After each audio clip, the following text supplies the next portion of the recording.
숨을 쉴 수 없이 답답한 무더위가 지나고 이제는 한기로 인해 숨조차 제대로 쉴 수 없는 겨울이 다가왔습니다. 세상을 둘러보면 숨 막히는 일들만 가득하고 그 어디에서도 우리의 호흡을 제대로 내뱉을 수 없는 일들로 인해 오늘도 막막한 심정으로 주님 앞에 나아갑니다. 우리의 유일한 호흡기 되시는, 산소 호흡기 되시는 주님을 사모합니다. 이 아침 우리에게 말씀하여 주시고 그 말씀을 붙들고서 오늘도 기도의 호흡을, 찬양의 호흡을, 말씀의 능력의 호흡을 경험하는 이 아침 되게 하여 주시옵소서. 수요기도에 나온 귀한 성도들 머리 위에 주님께서 오늘도 은혜의 말씀을 허락하여 주시고 그것이 우리의 가슴으로 전해져서 우리의 손과 발로 하나님의 나라를 확장하는 자들 될 수 있도록 이끌어 주시옵소서. 모든 것 주님께 감사드리오며 살아계신 예수 그리스도의 이름으로 기도합니다. 아멘. 우리 옆에 계신 분과 이렇게 함께 인사 나누고 예배를 시작하면 좋겠습니다. 잘 오셨습니다. 함께 인사 나누실까요? 잘 오셨습니다. 정말 추운 날인데 잘 오셨습니다. 노크도 없이 찾아왔습니다. 깜빡이도 안 켜고 겨울이 다가왔습니다. 당분간의 이 늦가을과 또 초겨울이죠. 초겨울 사이에 굉장히 애매한 기온차가 우리를 많이 힘들게 할 것 같습니다. 건강과 겨울나기에 어려움 없으시기를 소망합니다. 우리 옆에 계신 분께 다시 한 번 더 이렇게 좀 마음을 담아서 이야기하면 좋겠습니다. 건강하십시오. 건강하십시오. 네, 우리 권사님 건강하십시오. 수요기도의 시리즈를 계속해 나가고 있습니다. 오늘은 예수님의 위대한 질문이라는 이 시리즈의 마지막 시간을 여러분과 함께 나누고자 합니다. 지난번 앞의 시간 우리 9번의 질문을 토대로 예수님을 더욱 알아가는 시간들이 되셨기를 간절히 소망하는데요. 오늘 우리가 함께 살펴볼 마지막 질문은 너희도 가려느냐라는 질문입니다. 이게 무슨 소리일까? 어디로 간다는 얘기일까? 대체 어떤 분위기에서 예수님이 너희도 가려느냐라고 질문을 하시는 걸까? 저는 개인적으로 말씀을 준비하면서 이 질문이 마지막 시간에 등장한 것에 대해 굉장한 감사의 고백을 올려드리게 되었습니다. 왜냐하면 우리의 신앙생활이 굉장히 아주 자주 그리고 많이 접하게 되는 질문이 바로 이 너희도 가려느냐라는 질문을 신앙생활 속에서 많이 접하게 되거든요. 예수님의 질문, 너희도 가려느냐라는 이 질문의 의도와 의미를 발견하는 그런 시간이 되기를 간절히 원합니다. 영화를 촬영할 때 영화 촬영 기법 중에 플래시 포워드라고 하는 기법이 있다고 합니다. 이 플래시 포워드라는 기법은 말이 좀 어렵지만 쉽게 표현하면 이런 겁니다. 영화를 시작할 때 첫 장면을 마지막 장면을 보여주는 겁니다. 영화의 마지막 장면을 보여주고 나서 다시 이제 영화를 시작하는 처음 장면으로 돌아가 왜 마지막 장면이 그렇게 나올 수밖에 없었는지를 밝혀가는 그 마지막 장면의 의미를 드러내는 영화의 기법, 촬영 기법이 플래시 포워드라는 기법입니다. 오늘은요, 우리 몇 가지의 장면으로 구성된 요한복음 6장의 짧은 영화를 함께 보려고 하는데요. 눈 반짝, 귀 쫑긋, 마음 활짝 열고 저와 함께 영화의 세계로 들어가 보도록 하겠습니다. 첫 번째 장면입니다.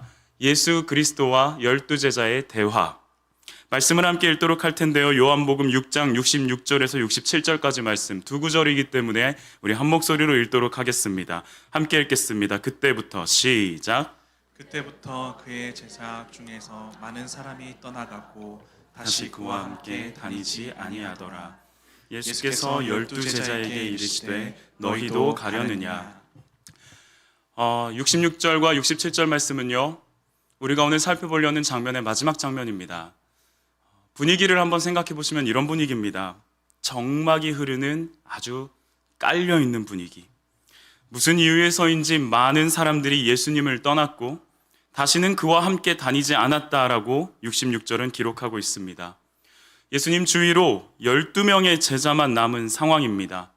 예수님과 이 12제자는 그들을 등지며 돌아서 떠나가는 무리의 걸음을 묵묵히 지켜보고 있습니다. 이 머리 상상이 되시죠? 이미지를 계속 그리셔야 됩니다. 저희는 영화를 보고 있거든요. 그때 정막을 깨는 목소리가 하나 탁 등장합니다. 12제자를 향해서 예수님께서 질문하십니다. 너희도 가려느냐? 이거를 좀 우리가 발랄한 목소리로 너희도 가려고 하니? 이런 질문이 아니죠. 아주 적막한 분위기 속에 너희도 가려느냐? 이전 상황을 우리는 모르기 때문에 이 질문이 어떤 의미인지는 정확히 알 수 없습니다. 그래도 성경을 우리 많이 읽어봤기 때문에 눈칫밥으로 추정해보면 이런 거 아닐까 싶어요. 12명의 제자들아, 너희도 등지고 떠나가는 저 무리들처럼 나를 떠나서 가려고 하니?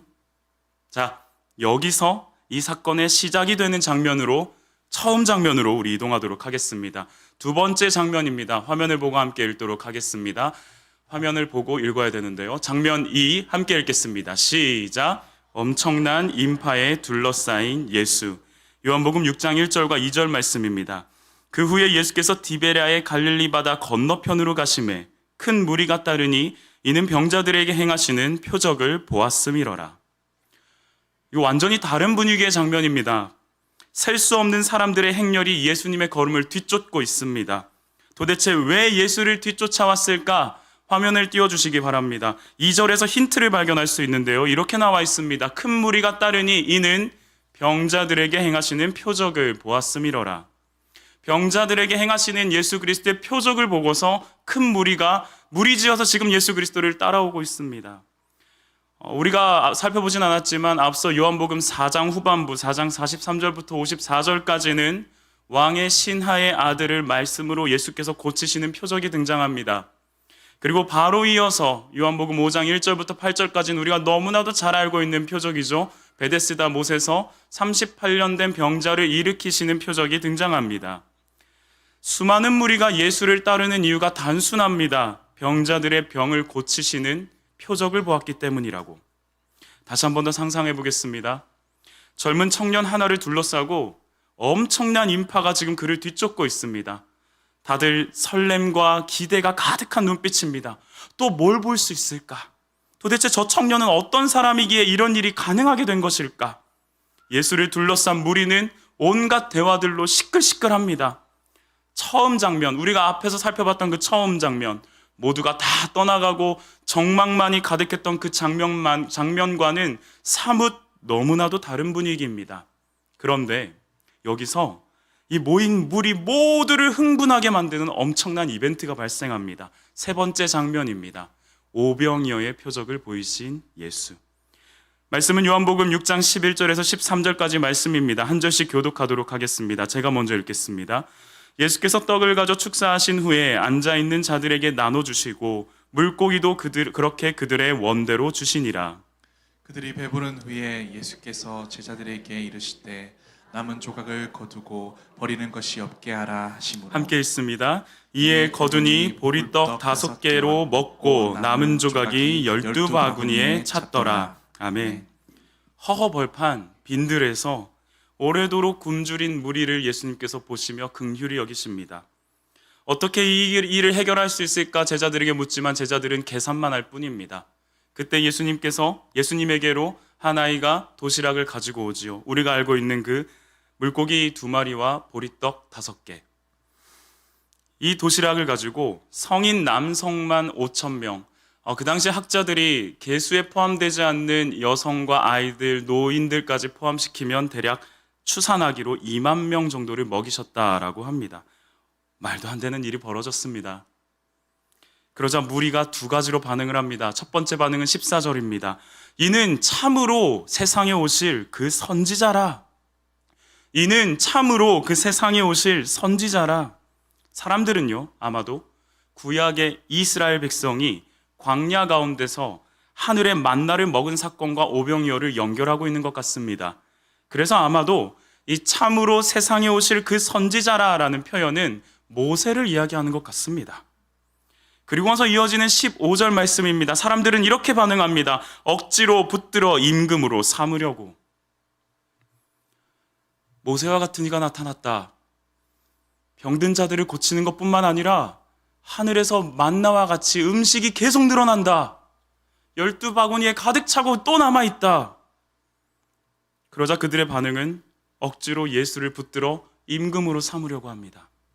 그러자 예수님의 태도가 저에겐 좀 살짝 의아했습니다. 무리의 이러한 반응에 대해서 의아한 태도를 취하시는데요. 15절 말씀이 이렇게 기록하고 있죠. 그러므로 예수께서 그들이 와서 자기를 억지로 붙들어 임금으로 삼으려는 줄 아시고 다시 혼자 산으로 떠나가시니라. 예수님을 임금으로 높이며 경배하는 무리의 반응이 잘못된 건가요? 우리 한 번만 생각해 보시죠. 우리 이렇게 찬양하지 않습니까? 예수리 왕이여 이곳에 오소서, 보좌로 주여 임하사 좌정하사 우리를 다스리소서라고 외치는데, 예수님 그렇게 임금 삼아 주겠다고 사람들이 막 환호하는 이 상황 가운데 예수님은 왜 무리를 떠나 혼자 산으로 떠나가시는 걸까요? 왜 이런 태도를 취하시는 걸까요? 이 질문을 품은 채로 다음 장면으로 넘어가도록 하겠습니다. 네 번째 장면입니다. 함께 화면을 통해 읽겠습니다. 시작. 영화를 잘 보고 계시죠? 눈 쫑긋, 아니죠, 눈 반짝 귀 쫑긋 마음 활짝. 네 번째 장면입니다. 바다를 건너서 예수를 쫓아온 사람들. 말씀은 요한복음 6장 24절과 25절인데요. 제가 읽어드리겠습니다. 무리가 거기에 예수도 안 계시고 제자들도 없음을 보고 곧 배들을 타고 예수를 찾으러 가버나움으로 가서 바다 건너편에서 만나 랍비여 언제 여기 오셨나이까 하니,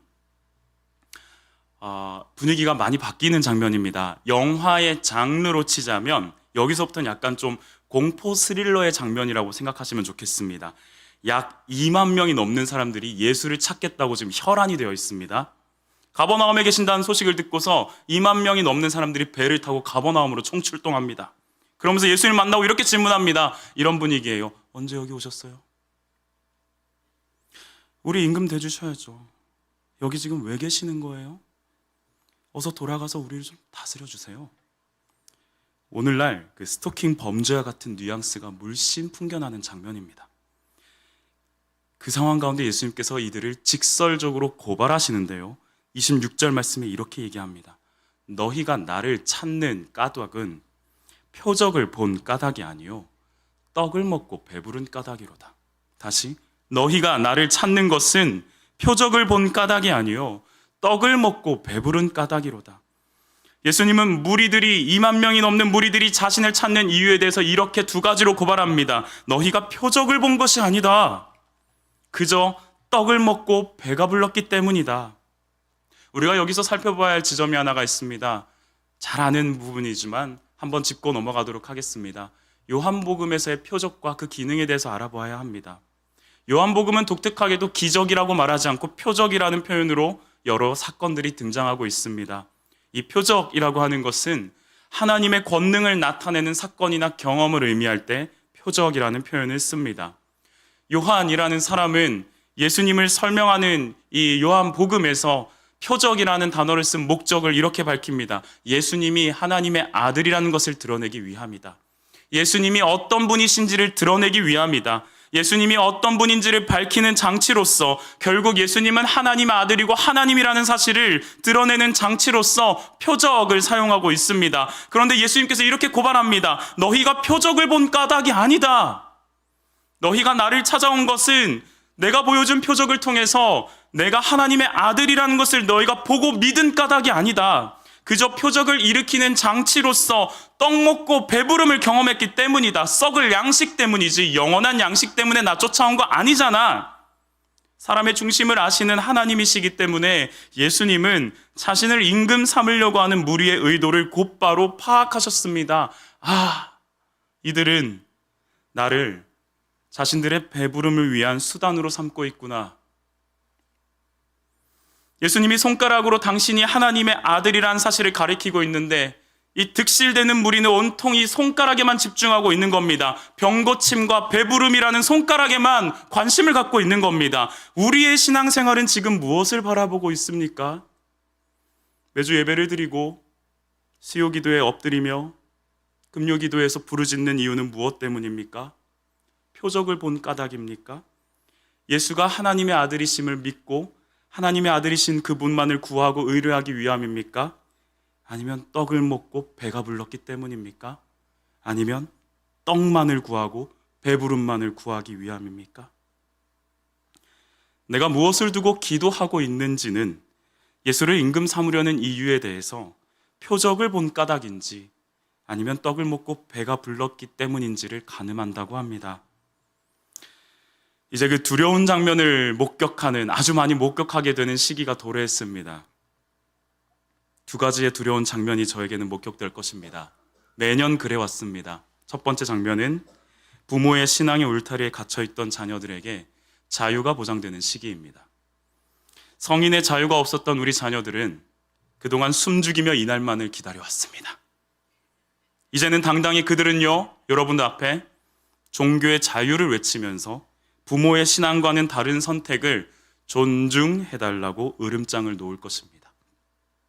두 번째 장면은 이겁니다. 그 자유를 찾아서 떠난 자녀들을 붙잡아 달라고 눈물로 호소하며 요청하는 시기가 다가옵니다.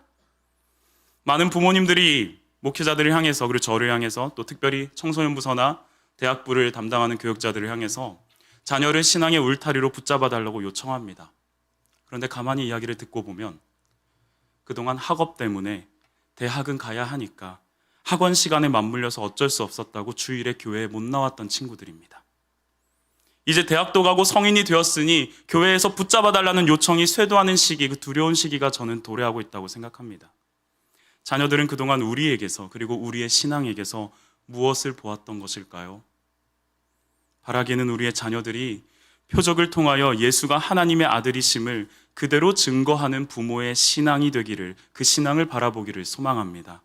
병고침과 배부름이라는 썩을 양식에 함몰된 신앙생활이 우리 자녀들에게 전수되어서는 안 될 것입니다. 그런가 하면 이 장면은 이제 조금 더 심화되어서 다섯 번째 장면으로 이어집니다. 함께 읽도록 하겠습니다. 시작. 무리가 몰려들었는데 예수님께서 고발을 하시죠. 너희가 표적을 본 까닭이 아니라 떡 먹고 배불렀기 때문에 나 쫓아온 거 아니냐라고 하면서 예수님과 이 무리들 사이에 아주 긴 대화가 시작됩니다. 두 가지 대화의 주제로 압축이 되는데요. 첫 번째 대화의 주제는 요한복음 6장 41절과 42절입니다.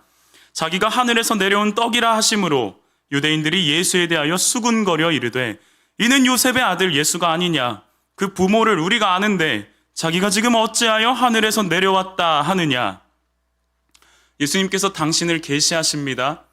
그저 만나와 같은 떡, 육신의 떡, 썩어질 양식이 아니라 나는 하늘에서 내려온 생명의 떡이다라고 당신을 드러내십니다. 그러자 사람들이 수군거립니다. 요셉의 아들이라는 출처를 우리가 알고 있는데 무슨 소리를 하는 거냐? 하나님의 아들이라고? 말이 되는 소리인가?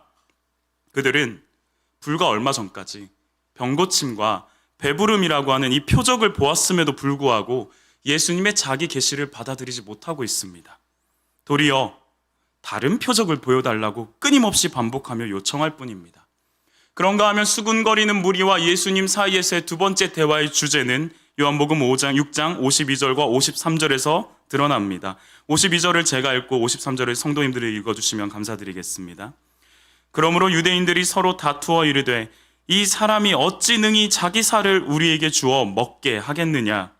예수께서 이르시되 내가 진실로 진실로 너희에게 이르노니 인자가 살을 먹지 아니하고 인자의 피를 마시지 아니하면 너희 속에 생명이 없느니라.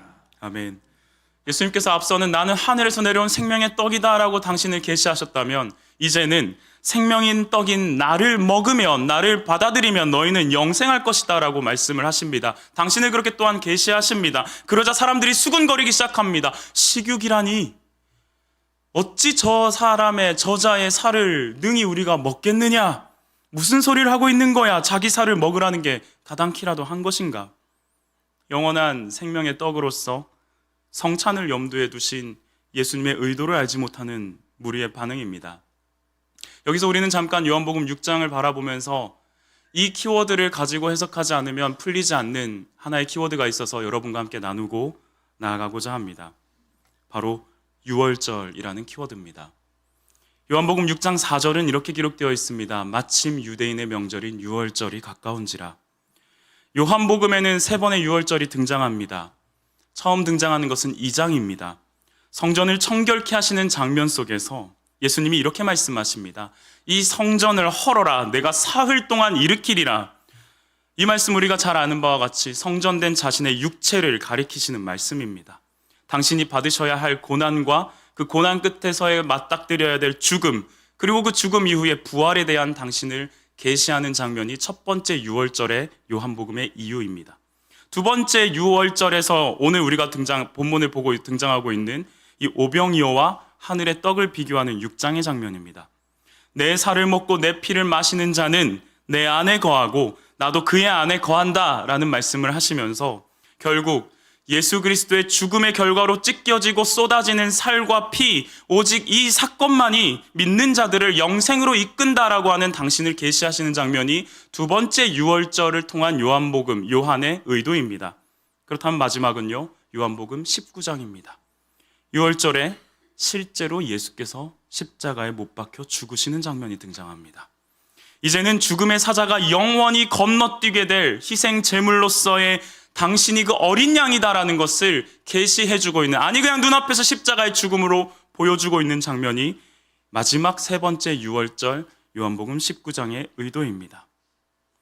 믿는 자들에게 영생을 주시기 위하여 자신의 죽음과 자신의 부활에 대해 계시하고 있는 예수님의 말씀, 유월절의 그 말씀들 통해 오늘 6장의 유월절은 예수님께서 내 살과 내 피를 마시는 것, 내가 죽어서 내 살이 찢겨지고 내 피가 쏟아질 텐데 이것을 받아들이는 자만이 오직 영생을 얻을 수 있다라는 그 말씀 앞에 무리의 반응이 어떤 줄 아십니까? 여섯 번째 장면입니다. 무리의 이탈. 요한복음 6장 60절 말씀입니다. 제자 중 여럿이 듣고 말하되 이 말씀은 어렵도다. 누가 들을 수 있느냐 하니 이 말씀은 어렵도다. 죽음과 부활에 관한 예수 그리스도의 자기 계시를 들었던 무리의 반응들은 이렇습니다. 어렵도다. 이 어렵도다라는 단어는요, 헬라어로 스클레로스라고 하는 단어입니다. 힘들다, 무겁다, 딱딱하다, 화가 난다. 쉽게 표현해 드릴까요? 받아들이기 싫다. 너무나도 고생스럽게 느껴진다. 이해의 문제가 아니었습니다. 의지의 문제입니다. 예수님의 그 자기 계시에 대해서 이해가 안 되는데 이게 아니라 못 받아들이겠다. 나 저렇게 못 살겠다. 죽으러 간다고? 내가 지금 우리 임금 삼아가지고 같이 함께 이 땅에서 죽는 날까지 뭐 얼마 되지 않겠지만 함께 잘 살아봅시다 예수님. 이러려고 임금 삼으려고 왔는데 예수님은 아니야, 나 죽어. 나 십자가에 달려야지. 너희에게 영생이 있어. 어렵도다. 못 받아들이겠다.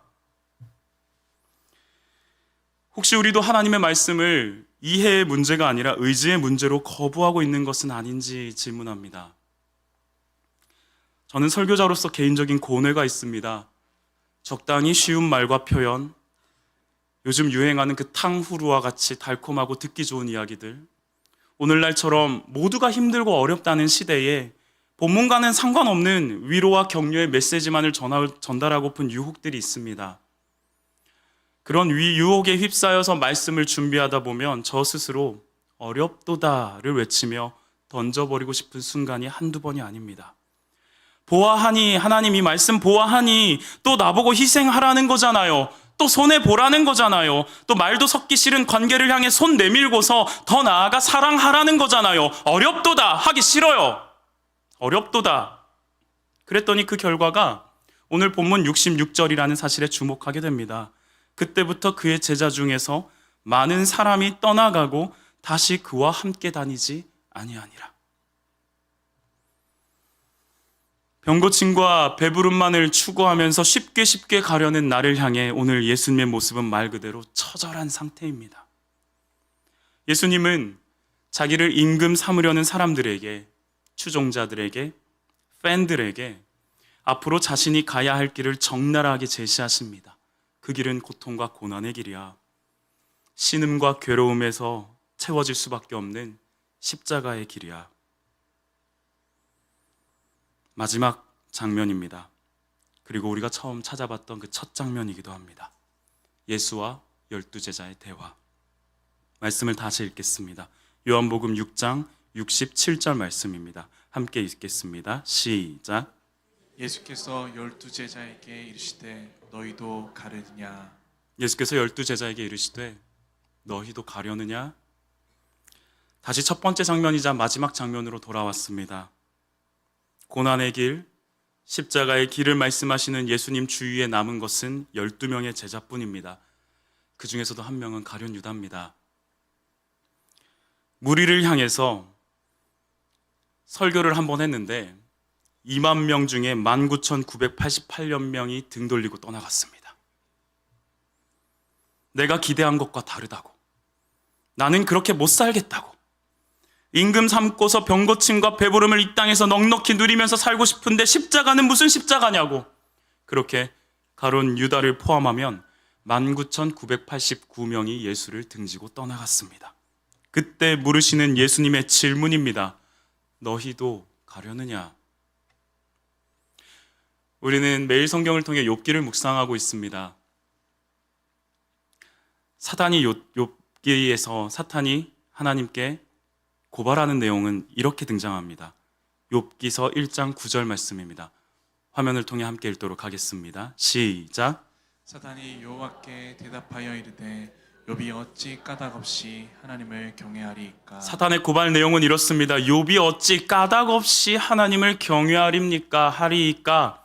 까닭이 있지 않겠냐라는 사탄의 고발 의도입니다. 넘치는 재산을 하나님이 주셨으니까, 행복한 가정을 허락해 주셨으니까, 귀한 자식들을 허락해 주셨으니까, 이런 까닭, 이런 이유, 이런 조건 때문에 하나님을 경외하고 있는 거 아니겠냐고 사탄이 고발합니다. 그러자 하나님께서 말씀하시죠. 그럼 몸 건들지 말고 너 할 대로 해봐라. 그때 사단이 많은 일들을 벌리고 우리가 아는 바와 같이 재산 한순간에 다 날려버리고, 이 말이 끝나기도 전에 자녀들이 다 죽어버립니다. 그때 욥의 반응은 이렇습니다. 욥기서 1장 21절과 22절 말씀입니다. 주신 이도 여호와시오 거두신 이도 여호와시오니 여호와의 이름이 찬송 받으실지니이다 하고, 이 모든 일에 욥이 범죄하지 아니하고 하나님을 향하여 원망하지 아니하니라. 욥의 신앙은 까닭과 상관없는, 조건이 걸리지 않는 신앙을 우리에게 보여주고 있습니다. 다시 마지막으로 예수님의 질문을 말씀드립니다. 너희도 가려느냐? 너희도 까닭이 사려지면 내 곁을 떠나가겠느냐? 너희가 원하는 바와 다른 길이라도 너희는 내 곁에 남아있을 수 있겠느냐? 네가 생각하는 그 시간보다 내 뜻이 조금 더 느리게 느껴질 텐데 그래도 너는 떠나지 않고 내 곁에서 기다려줄 수 있겠니? 네가 바라던 그 순간들보다 내 뜻이 조금 더 더디게 이루어질 텐데 그래도 내 뜻이 선함을 믿어주며 기다려줄 수 있겠니? 내가 지르고 걸어갔던 그 십자가의 길처럼 앞이 보이지 않는 길을 내가 걸어가야 할 텐데 그래도 묵묵히 나를 신뢰함으로 나아가줄 수 있겠니? 왜 이런 짙은 어둠 속에 내버려두는 건지 하나도 이해되지 않을 수도 있을 텐데 그래도 나 믿고서 한 걸음 한 호흡 살아내줄 수 있겠니? 예수님은 오늘도 남은 제자들인 우리에게 애처로운 눈빛으로 질문하십니다. 너희도 가려느냐?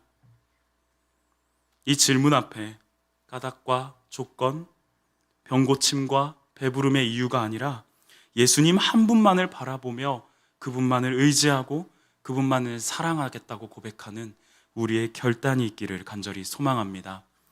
우리 말씀을 가지고 함께 찬양하며 나아가는 시간을 갖도록 하겠습니다. 제가 지난주에 고등부 친구들과 욥기서를 묵상하면서 해서는 안 될 말을 하고 말았습니다. 이 욥기서 1장의 말씀을 묵상하면서 욥은 하나님을 원망하지 않았습니다. 그런데 욥은 처음부터 흠이 없고 완전한 자요, 하나님을 경외하며 악에서 떠난 자라서 하나님 원망하지 않는데 만약 내가 욥의 자리에 있었으면 저는 하나님 원망할 것 같습니다 라고 얘기했습니다. 그러면서 고등부 친구들에게 마지막 결론으로 이렇게 던졌습니다. 우리 그냥 차라리 원망하자고, 차라리 하나님 원망하자고. 견딜 수 없는 상황 가운데 있을 때, 버텨낼 수 없는 고통 가운데 있을 때 차라리 원망하면 외면하지 않으시는 하나님의 열망이 우리를 붙잡아 주실 거라고. 예수님이 지금 우리에게 너희도 가려느냐라는 질문은 질문하신 거 아닙니다. 부탁하신 겁니다. 가지 말라고. 하나님의 열심이 저와 여러분을 붙들겠다고 부탁하시는 겁니다. 너희만큼은 가지 말아달라고. 우리 같이 함께 찬양하면서 기도할 때에 이 하나님의 마음, 이 하나님의 열심을 되새기며 맞아요, 나를 향한 하나님의 열심을 바라봅니다, 그 마음 가지고 함께 찬양하도록 하겠습니다.